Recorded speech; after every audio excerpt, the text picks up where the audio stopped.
Assalamualaikum warahmatullahi wabarakatuh. Kami dari kelompok 7 akan mempresentasikan materi grafika komputer tentang bayangan. Definisi bayangan atau shading adalah bidang yang terbentuk akibat hilangnya sebuah sinar oleh objek yang tidak bisa ditembus oleh sinar tersebut.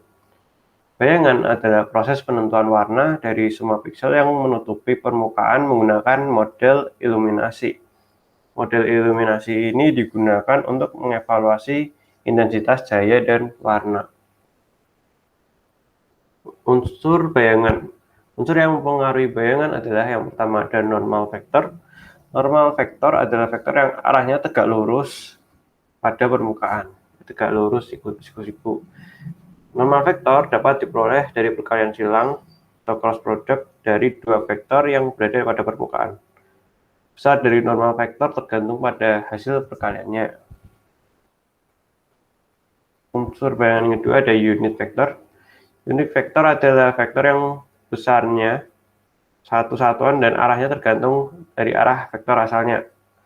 Besar suatu vektor dapat diperoleh dengan nilai mutlak V sama dengan akar dari Vx kuadrat plus Vy kuadrat plus Vz kuadrat.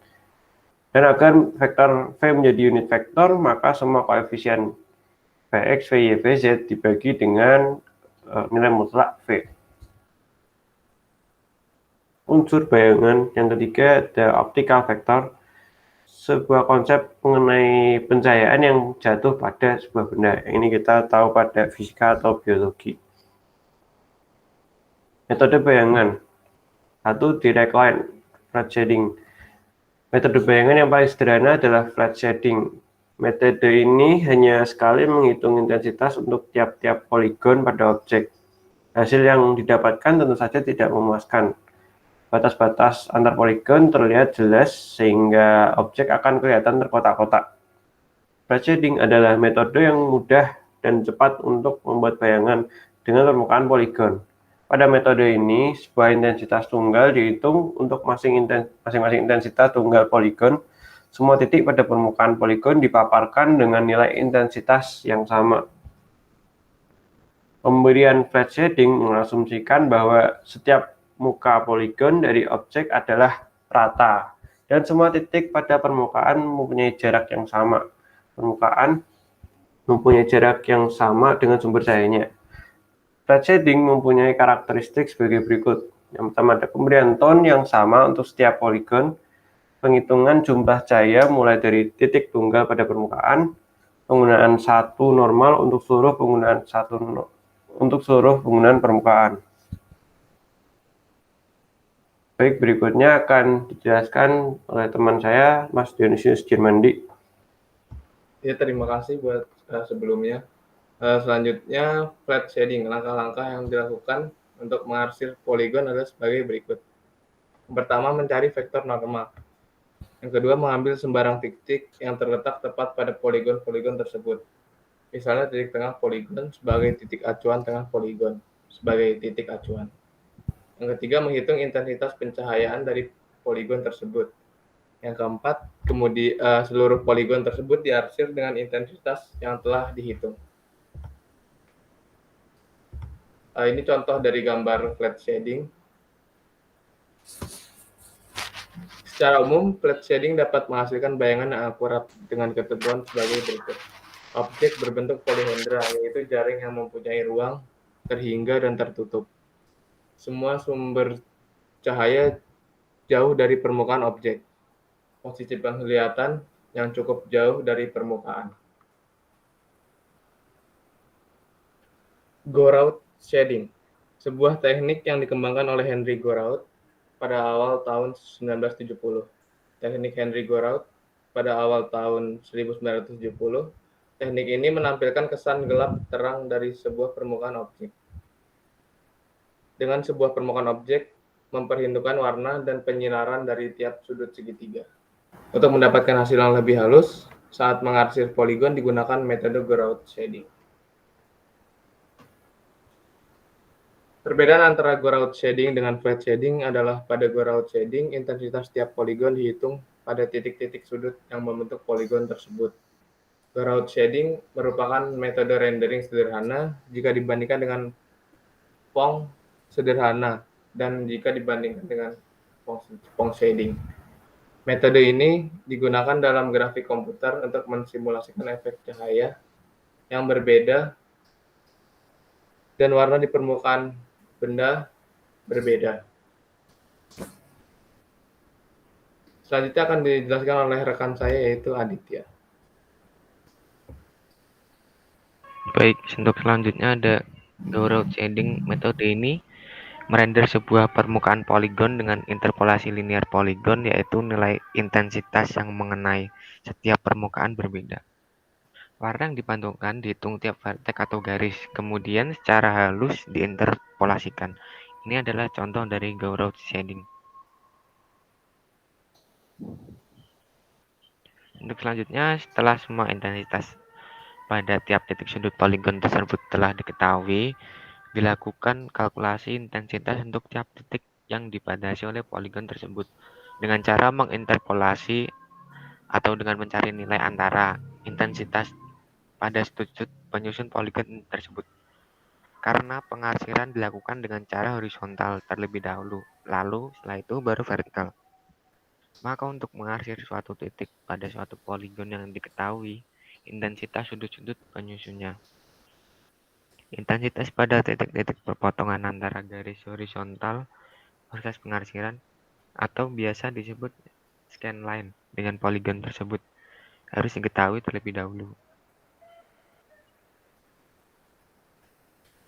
Ada beberapa karakteristik bayangan yang dihasilkan oleh ground shading. Yang pertama ada bayangan yang dihasilkan lebih halus dan atau bisa jadi tampak nyata gitu. Yang kedua ada penggunaan level abu-abu yang berbeda di sepanjang poligon diinterpolasikan di antara titik. Lalu ada cara untuk menghasilkan bayangan dengan menggunakan metode ini. Cara yang pertama adalah menentukan satuan vektor normal rata-rata pada setiap titik ujung poligon. Cara yang kedua, memakaikan model iluminasi untuk setiap titik untuk menghitung intensitas titik. Yang ketiga, menginterpolasikan secara linear intensitas titik pada permukaan poligon. Selanjutnya ada Pong shading. Teknik ini mirip dengan teknik ground shading. Perbedaannya terletak pada saat melakukan interpolasi.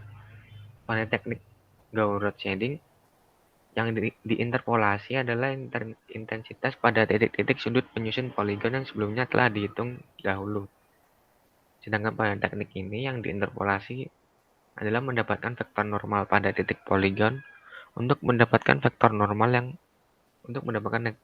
normal pada titik yang akan diarsir dan melakukan perhitungan intensitas pada titik tersebut. Oleh karena perhitungan intensitas dilakukan setiap kali akan mengarsir, maka beban dari komputasi teknik ini akan meningkat drastis daripada teknik sebelumnya. Namun demikian, hasil yang diperoleh akan lebih baik jika dibandingkan dengan ground shading, terutama dalam perhitungan pencahayaan yang lebih rumit. Ya, sekian presentasi dari kami untuk materi bayangan. Lalu kemudian adapun progres proyek kami sebelumnya di pertemuan yang minggu lalu kami membuat segitiga untuk percobaan apakah OpenGL kami berhasil dan berhasil. Sekarang kami memasuki desain 3D-nya. Pertama kita akan mencoba kubus dulu untuk sebagai dasar dari pembuatan jalan rayanya. Ya, mungkin proyek kami merupakan proyek ini ya Mas Giri, bus kota di jalan tol. Oke. Nah, untuk proyek kami sendiri, kami memulainya dengan membuat alasnya dulu. Rencananya jadi memulai 3D balok ya, harusnya bukan kubus, balok untuk jalan rayanya. Namun saat kami melakukan render atau didebug, itu yang terjadi belum menghasilkan gambar 3 dimensi, melainkan masih gambar 2 dimensi.